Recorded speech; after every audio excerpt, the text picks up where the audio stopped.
اعوذ باللہ من الشیطان اللعین الرجیم بسم اللہ الرحمن الرحیم الحمد للہ رب العالمین وصلی اللہ علی نبیہ وعلی آلہ واصحابہ اجمعین واللعن علی اعدائہم اجمعین۔ السلام علیکم ورحمۃ اللہ وبرکاتہ۔ معرفت امام زمانہ عجل اللہ تعالی فرجہ شریف کے حوالے سے یہ 22ویں قسط ہے۔ پچھلی قسط میں انتظار اور منتظر کے بارے میں مختصر گفتگو کی تھی اور عرض کیا تھا کہ علماء فرماتے ہیں کہ انتظار ایک لحاظ سے ایک نفسیاتی کیفیت کا نام ہے، جس میں ایک طرف منتظر ہے، دوسری طرف منتظر ہے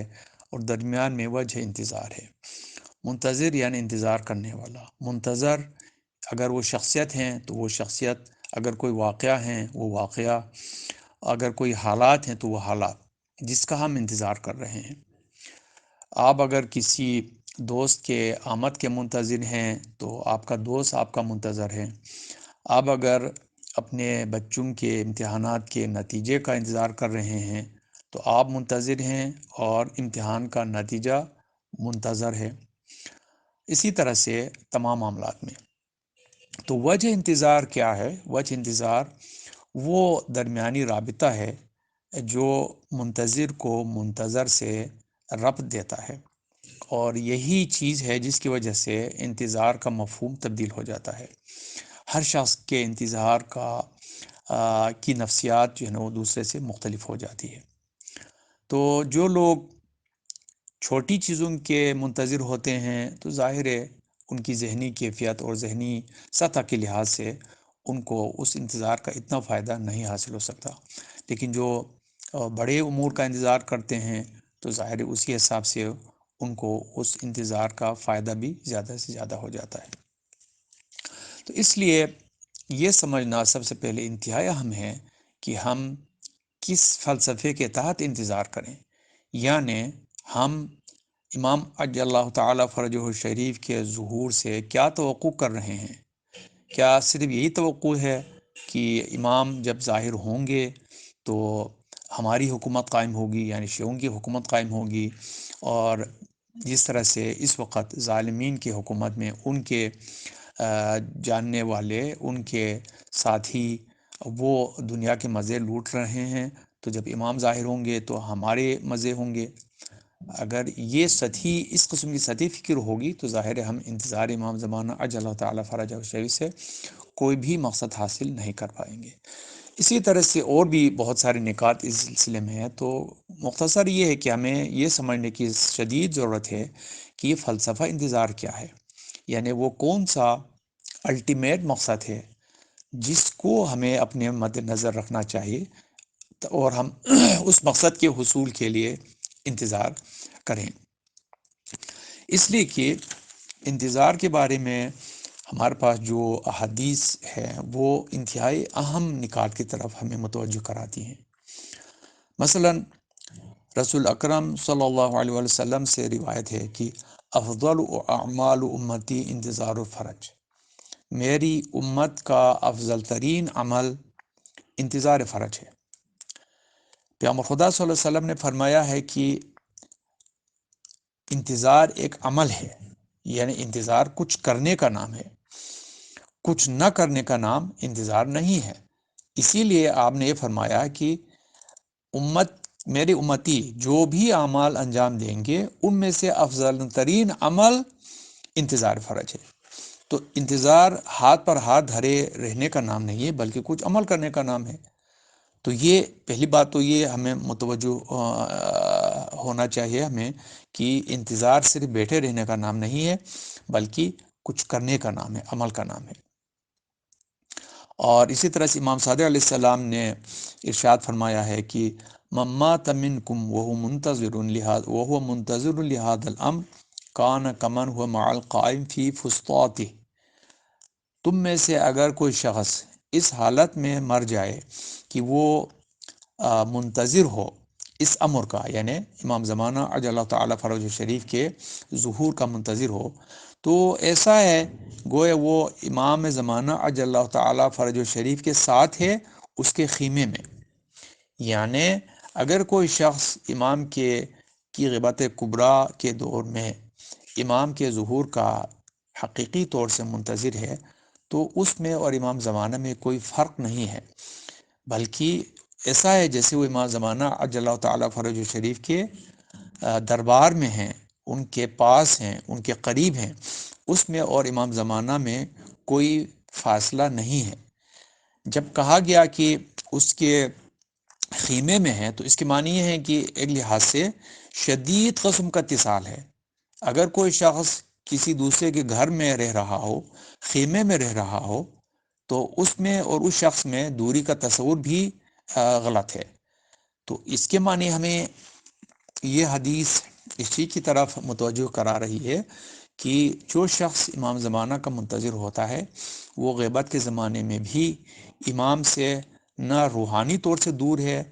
اور ممکن ہے کہ وہ جسمانی طور سے بھی دور نہ ہو. اس چیز کی طرف ہمیں اشارہ کر رہا ہے. تو یہاں سے ہم کسی اور بعد کی طرف متوجہ ہو سکتے ہیں کہ امام کے ظہور کا انتظار کرنا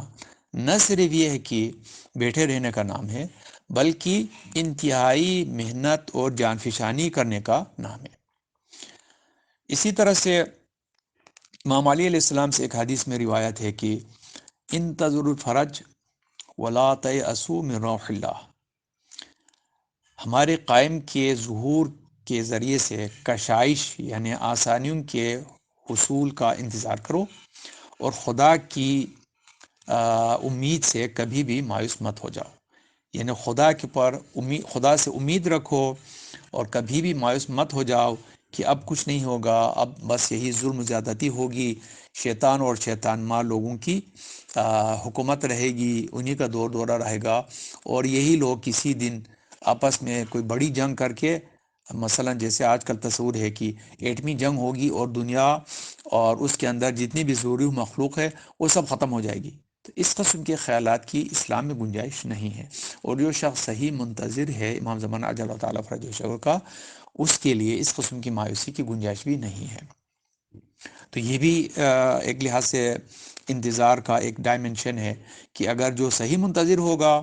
وہ کبھی بھی اس دنیا میں مایوس نہیں ہوگا، بدترین حالات میں بھی وہ پر امید ہوگا. جب انسان پر امید ہوتا ہے تو انسان کچھ کرنے کے لیے آمادہ ہو جاتا ہے.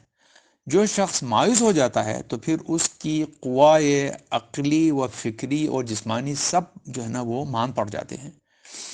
وہ مفلوج ہو جاتا ہے. انسان جب مکمل طور سے مایوس ہو جاتا ہے تو وہ اس جانور کی طرح ہو جاتا ہے جو اپنے بدترین دشمن کو سامنے دیکھ کے ہاتھ پیر پھلا کے سوتا بن جاتا ہے یا بے ہوش ہو جاتا ہے. لیکن جس شخص کو مایوسی کے بجائے امید ہو، اور امید بھی اتنی مضبوط ہو کہ جس کو وہ اپنی تمام جو ہے وہ روحانی خیالات اور افکار سے زیادہ اہمیت دیتا ہو، تو ایسا شخص اس انتظار والے حالات کے حصول کے لیے بیٹھا نہیں رہے گا بلکہ وہ کوشش کرے گا. تو انتظار فرج ایک لحاظ سے انسان کو یہ امید دلاتا ہے کہ انشاءاللہ مستقبل میں کامیابیاں ہیں، چاہے وہ زندہ رہے اور امام زمانہ اس کی زندگی میں ظہور فرمائے، چاہے اس کو موت آ جائے اور امام زمانہ علیہ اللہ تعالیٰ فرج شریف کا ظہور اس دنیا میں اس کو حاصل نہ ہو. لیکن اگر مرنے کے بعد بھی وہ اس انتظار کی کیفیت میں چلا گیا ہے تو وہ کامیاب رہے گا. اسی طرح سے ایک اور حدیث میں ہے کہ جس کو امام زمانہ عجل اللہ تعالیٰ فرج شریف نے خود بیان کیا ہے، اکثر الدعاء لتعجیل فرج، تعجیل فرج کے لیے دعا کثرت سے کرو، فإن ذلك فرجکم، کیونکہ اسی میں تمہارا فرج ہے. یعنی شیعوں کی کشائش یعنی ان کے لیے کامیابی امام علیہ السلام کی تعجیل میں ہے، تعجیل فرج میں ہے. اور تعجیل فرج کے لیے ایک کام یہ کرنا ہے کہ ہم زیادہ سے زیادہ دعا کریں. اسلام نے دعا کے بارے میں ہمیں جو سکھایا ہے وہ یہ نہیں ہے کہ ہم اپنے حصے کا کام نہ کریں اور صرف دعا کر کے سارا کام خدا سے کروانا چاہیں یا رسول امام کے توسل سے کروانا چاہیں. اس قسم کی دعا اسلام میں نہیں ہے. بلکہ دعا کا فلسفہ یہ ہے کہ ہم پہلے اپنے والی ذمہ داریاں مکمل طور سے ادا کریں، اس کے بعد جہاں پر ہماری ذمہ داریاں ختم ہو جاتی ہیں اور ہمارے احاطہ اختیار سے باہر جاتی ہیں، وہاں پھر ہم خدا سے دعا کریں اور ائمہ کو توسل کے لیے لے لیں کہ اللہ تعالی ہمارے اس مقصد کو پورا کرے۔ تو جب امام علیہ السلام ہمیں حکم دے رہا ہے کہ زیادہ سے زیادہ دعا کرو، مطلب ہے کہ زیادہ سے زیادہ کوشش کرو اور اپنی کوششوں کے ساتھ اپنی دعاؤں کو بھی رکھو۔ اور ایک اور حدیث میں جسے امام جعفر صادق علیہ السلام سے نقل کیا گیا ہے، امام فرماتے ہیں کہ المنتظر للثانی عشر کالشاہر سیفہ بین ید رسول اللہ یذب عنہ، جو شخص ہمارے 12ویں کا انتظار کر رہا ہے گویا وہ رسول اکرم کے سامنے جہاد کر رہا ہے اور آپ کو دشمنوں سے بچا رہا ہے۔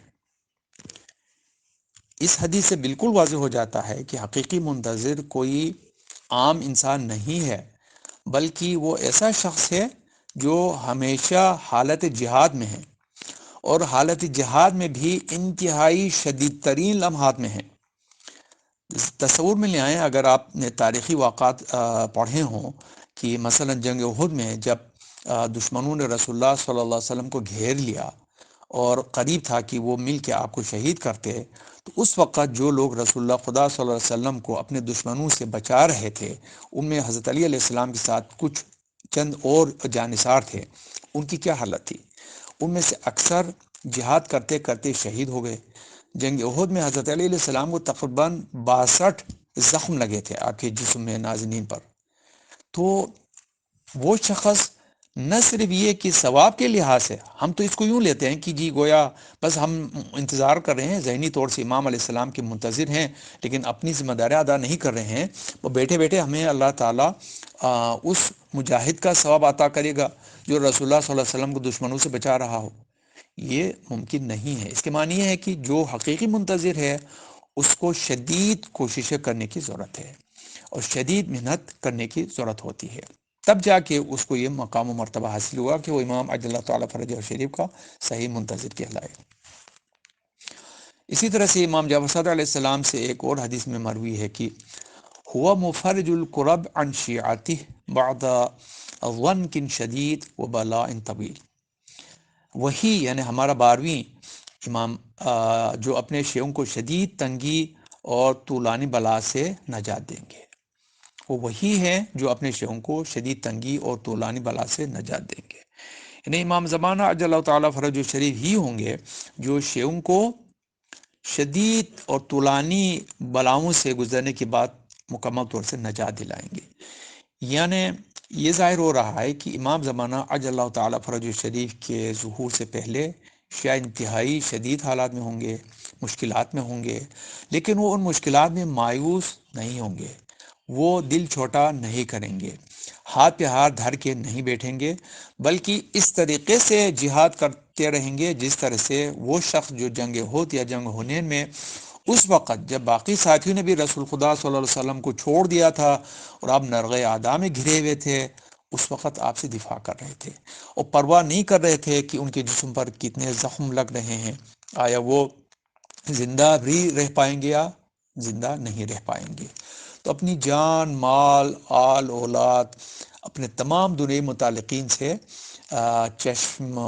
بند کر کے، آنکھیں بند کر کے وہ صرف اور صرف رسول خدا صلی اللہ علیہ وسلم کے دفاع کے لیے کوشش کر رہے تھے۔ تو بالکل اسی طرح سے ہمیں بھی چاہیے کہ ہم اپنی تمام دنیاوی جو کوششیں ہیں ان سب کو بھی امام زمانہ عجل اللہ تعالیٰ فرج الشریف کے ظہور کو جلد حاصل کرنے کی کوششوں میں تبدیل کریں۔ اگر ہم نے یہ کر لیا تو ہم صحیح منتظر ہوں گے۔ اسی لیے اگر ہم دعائے عہد کا مطالعہ کریں، جس کے بارے میں نے پچھلے قسط میں کچھ گفتگو کی تھی، تو اس میں بھی ہمیں کچھ تعلیمات ملتی ہیں جس سے ہمیں معلوم ہوتا ہے کہ حقیقت میں جو منتظر ہے اس کو کیا کیا کرنا چاہیے۔ میں نے پہلے بھی عرض کیا تھا کہ ہمارے پاس جو دعاؤں کا ذخیرہ ہے وہ صرف زبانی جمع خرچ کر کے صرف الفاظ کی حد تک زبان پر جاری کرنے والے جملے نہیں ہیں، بلکہ ان میں جو ہے نا وہ مکمل طور سے ایک ضابطہ حیات ہے، طریق عمل ہے کہ ہمیں اپنی زندگی کو کس طرح سے گزارنا ہے۔ تو دعائے عہد چونکہ امام زمانہ عجل اللہ تعالیٰ فرج و شریف کے منتظرین کا عہد نامہ ہے اپنے امام کے ساتھ، تو یہ انتہائی اہم ہے۔ اس کے مطالب پہ اگر ہم دوبارہ غور کریں تو ہمیں کئی اہم نکات اس میں سے حاصل ہوں گے انشاءاللہ۔ پہلی بات تو یہ ہے کہ اس دعا کی تعلیم ہمارے چھٹے امام جعفر صادق علیہ السلام نے ہمیں کی ہے، یعنی شیعوں کو کی ہے، اور آپ نے تقریباً امام زمانہ عجل اللہ تعالیٰ فرج شریف کی ولادت سے 120 سال پہلے یہ دعا شیعوں کو تعلیم دی تھی۔ اس کے معنی یہ دعا اس وقت سے شیعوں میں رائج رہی ہے۔ اس کے علاوہ امام علیہ السلام نے فرمایا کہ اس دعا کو مسلسل 40 صبح پڑھو، تو اس چیز کی طرف اشارہ ہے کہ اس دعا کی تعلیمات کو اچھی طرح سے دل و دماغ میں ہمیں اتارنا چاہیے۔ اور صبح کے وقت پڑھنے کا حکم اس لیے ہے کہ جو ہمارے ماہرین تعلیم ہے وہ فرماتے ہیں کہ اگر انسان ایک اچھی نیند کے بعد تر و تازہ ہو کے صبح اٹھے اور اس کے بعد وہ کوئی کام کرے، کوئی کتاب پڑھے، کچھ چیز سیکھنے کی کوشش کرے، اس وقت اس کی روح بھی پاکیزہ ہوتی ہے، دل و دماغ بھی تر و تازہ ہوتا ہے، اس وقت وہ سیکھنے کے بہت زیادہ اچھے موڈ میں ہوتا ہے، اس وجہ سے وہ زیادہ سے زیادہ سیکھ سکتا ہے۔ تو اس وجہ سے صبح کے وقت پڑھنے کا حکم ہے، جو اس مزید اس بات کی طرف ہمارے رہنمائی کرتی ہے کہ یہ دعا اور اس کے اندر جو مضامین ہیں وہ کتنے اہم ہیں۔ اس کے علاوہ امام نے فرمایا ہے کہ اسے 40 صبح مسلسل پڑھے، یعنی بیچ میں 2 صبح چھوڑ کے تیسرے صبح سے پھر شروع کریں گے تو چاہیے کہ 40 صبح مسلسل پڑھے۔ اسی طرح سے اگر کسی نے 10 صبحیں مسلسل پڑھیں، اس کے بعد 11واں صبح اسے چھوٹ گیا تو اس کو چاہیے کہ پھر 11ویں سے کو پہلا تصور کرے اور وہاں سے 40 صبح اس کو پڑھے، یعنی مسلسل پڑھے، ایک دن بھی وقفہ نہ ہو، تب وہ امام کے انصار و اعوام میں سے شمار ہوگا۔ یعنی اگر کوئی شخص اس شرط کو پوری کرے تو پھر وہ امام نے وعدہ کیا کہ امام کے انصار و اعوان میں سے شمار ہوگا، اور اگر مر جائے تو اسے امام کے ظہور کے وقت دوبارہ زندہ کیا جائے گا تاکہ وہ امام کی نصرت کر سکے، اور پڑھنے والے کو ہر کلمے کے عوض 1000 نیکیاں عطا کی جائیں گی اور اس کے 1000 گناہ اس کے نامہ اعمال سے مٹا دیے جائیں گے۔ ظاہر ہے یہ تمام چیزیں صرف لقلقہ زبانی سے حاصل نہیں ہوں گے کہ جو اس نے عملاً گناہ کیے ہیں وہ اس کے نامہ اعمال سے مٹا دیے جائیں اور اس کو 1000 نیکیاں انجام دینے کا ثواب ملے۔ یہ سب اس بات کی طرف اشارہ ہے کہ یہ صرف زبان پر جاری کرنے والے کلمات نہیں ہیں، بلکہ یہ اس چیز کی طرف اشارہ ہے کہ ہم مکمل طور سے اپنے آپ کو آمادہ کریں کہ ہم اپنی پوری زندگی کو امام زمانہ عجل اللہ تعالیٰ فرج شریف کی کے ظہور کو وقت سے پہلے کرنے کے لیے، جلد از جلد کرنے کے لیے کوشش کرنے والے ہوں گے، اور ان کوششوں کے سلسلے میں گویا ہم اپنے آپ کو تیار کر رہے ہیں۔ اس وجہ سے اس کے ہر کلمے کا ثواب اتنا زیادہ ہوگا کہ ہر کلمے کے عوض اللہ تعالیٰ انسان کو 1000 نیکیاں عطا کرے گا، اور ہر کلمے کے عوض میں اس کے نامہ اعمال سے 1000 گناہوں کو مٹا دے گا۔ اس کے بعد اس دعا میں اس سے پہلے کہ ہماری طرف سے امام کو سلام پیش کیا جائے، پہلے تمام مومنین و مومنات کی طرف سے سلام پیش کی جاتی ہے، پھر اپنے اور اپنے والدین کی طرف سے کی جاتی ہے، جو اس بات کی طرف اشارہ ہے کہ امام کی نصرت و حمایت کے لیے اجتماعی کوشش انفرادی کوشش سے یقیناً بہتر ہے۔ تو ہمیں کوشش کرنی چاہے کہ صرف خود امام زمانہ اجل اللہ تعالیٰ فرج شریف کے لیے کوشش نہ کریں، بلکہ اپنے گھر والوں کو، اپنے دیگر عزیز و اقارب کو، اور اپنے دیگر مومنین کو، مومن برادران کو، خواہران کو، اور اگر ممکن ہو تو دوسروں کو بھی اپنی طرف دعوت دے کے، یعنی امام کی طرف دعوت دے کے ان کو بھی اس نیک کام میں شریک کرنے کی کوشش کریں۔ پھر ہم دعائے عہد میں کس چیز کا اظہار کرتے ہیں؟ ہم یہ اظہار کرتے ہیں کہ مولا میں دنیا کے اس موجودہ نظام سے بیزار ہوں،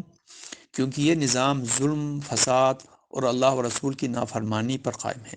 اس لیے میں اس بات کا انتظار کر رہا ہوں کہ کب امام زمانہ اجل اللہ تعالیٰ فرج شریف کو اللہ تعالیٰ اذن ظہور عطا کرے اور وہ تشریف لا کر دنیا کو عدل سے بھر دے، شہروں کو آباد کرے، کمزوروں کو آزادی دلائے اور معاشرے کو اللہ و رسول کے حقیقی احکام پر قائم کرے، تاکہ دنیا امن و امان سے لبریز ہو جائے اور معاشرہ نفرت و دشمنی کے بجائے ایک دوسرے کے لیے پیار، محبت اور خیر خواہی سے بھر جائے۔ ساتھ ہی اس بات کا اقرار کرتا ہے انسان کہ میں اس بات کا منتظر ہوں کہ میں امام زمانہ عجل اللہ تعالیٰ فرج و شریف کی نصرت کے لیے ان کے ساتھ جہاد کروں اور ان کے سامنے شہید ہو جاؤں۔ اگر مجھے فطری موت آ جائے تو جب بھی امام کا ظہور ہو، اللہ مجھے دوبارہ زندہ کرے تاکہ میں امام کے ہم رکاب جہاد کرتے ہوئے دوبارہ شہادت کی موت کو گلے لگا سکوں۔ اور پھر آخر میں آج کے دن اور زندگی کی ہر صبح امام کی اطاعت و نصرت کرنے اور ان کے ہم رکاب جہاد کرتے ہوئے شہید ہونے کے وعدے کی تجدید کرتا ہوں، اور انہی باتوں پر امام علیہ السلام سے بیعت کی تجدید کرتا ہوں۔ تو یہ جو دعائے عہد میں ہمیں تعلیم دی گئی ہے کہ اس بات کی طرف اشارہ ہے کہ ایک منتظر کو اپنی زندگی کیسے گزارنی چاہیے۔ گویا اس کو ایک ایسی زندگی گزارنی ہے جس کو اگر ہم آج کے زمانے میں ویژولائز کرنے کے لیے ریفرنس کے طور پہ پیش کر سکتے ہیں تو مرحوم شہید قاسم سلیمانی کی زندگی ہے، کہ جس طرح انہوں نے زندگی گزاری، ابو مہدی نے زندگی گزاری، رہبر معظم زندگی گزار رہے ہیں، اور اسی طرح سے لبنان کے جو حجت الاسلام شیخ حسن نصر اللہ، سید حسن نصر اللہ ہیں، اور ان کے ساتھ ہی زندگی گزار رہے ہیں، اور ظالموں اور منافقین اور کافروں کے مقابلے میں جن محاذوں پر شیعہ مجاہدین اس وقت مختلف محاذوں پہ جو کوششیں کر رہے ہیں، یہ ایک لحاظ سے عملی نمونہ ہے امام علیہ السلام عجل اللہ تعالیٰ فرج شریف کے حقیقی منتظر کی۔ ٹھیک ہے، ہر شخص کے اندر اللہ تعالیٰ نے یہ صلاحیت بھی نہیں رکھی ہے کہ وہ جہاد کر سکے، عملی جہاد کر سکے، لڑ سکے، لیکن انسان کی زندگی کا ہر باب اور ہر چیپٹر اور ہر بوت یا ڈائمنشن، وہاں پر ظالم اور امام زمانہ عجل اللہ تعالیٰ فرج شریف کے مظلوم ساتھیوں کے درمیان اس وقت لڑائی جاری ہے، اقتصادی میدان میں، تعلیم کے میدان میں، کمیونیکیشن کے میدان میں، میڈیا کے میدان میں۔ غرض زندگی کا کون سا شعبہ ہے جس میں امام زمانہ عجل اللہ تعالیٰ فرج شریف کے پیروکاروں اور اس کے دشمنوں میں لڑائی جاری نہ ہو؟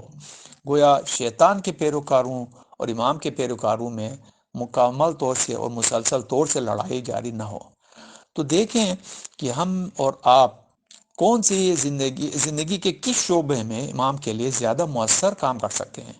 اگر کسی کو میڈیا میں اثر رسوخ ہے، میڈیا میں اس کو دسترس حاصل ہے، تو اسی میدان میں اپنے آپ کو امام علیہ السلام کے لیے جہادی اور مجاہد قرار دے۔ اگر کوئی اقتصادی لحاظ سے مؤثر ہے تو اس میدان میں امام علیہ السلام کے لیے جہاد کرے۔ اگر کوئی خدمت خلق کا کام کر سکتا ہے تو اس سلسلے میں مدد کرے۔ اگر کوئی تبلیغ دین کی صلاحیت رکھتا ہے تو اس سلسلے میں کوشش کرے۔ غرض زندگی کا کوئی شعبہ بھی ایسا نہیں ہے جس میں ہم امام علیہ السلام کی نصرت نہیں کر سکتے ہیں۔ تو ہمیں شہید سلیمانی، قاسم سلیمانی پر صرف غبطہ کر کے نہیں بیٹھنا چاہے، یا حسن نصر اللہ کے اوپر غبطہ کر کے نہیں بیٹھنا چاہے کہ کاش ہم بھی ان جیسے ہوتے۔ ٹھیک ہے، انہوں نے یہ زندگی اپنے لیے پسند کی، لیکن ہم نے اگر یہ اس طریقہ زندگی کو اپنے لیے پسند نہیں کیا ہے تو کوئی بات نہیں، آپ زندگی کے جس شعبے میں ہیں اس میں ہی امام کے صحیح منتظر رہیں، اور اس کا طریقہ یہی ہے اسی شعبے میں امام علیہ السلام کے ظہور کی تعجیل کے لیے ہم کوشش کریں۔ تو اس کے اوپر مزید غور فکر کرنے کی ضرورت ہے، انشاءاللہ اگلی قسط میں اس پہ پھر اور گفتگو ہوگی۔ ضمناً ایک اہم واقعہ اس سلسلے میں ذہن میں آ رہا تھا، تو مناسب ہے کہ اس کو میں آج کی اس قسط کے آخر میں بیان کروں۔ یہ واقعہ آیت اللہ سیستانی کے والد مرحوم آیت اللہ محمد باقر سیستانی کا ہے۔ ان کے بارے میں مشہور ہے کہ وہ مشہد کے انتہائی روحانی مجتہدین میں سے تھے، مجتہد تھے۔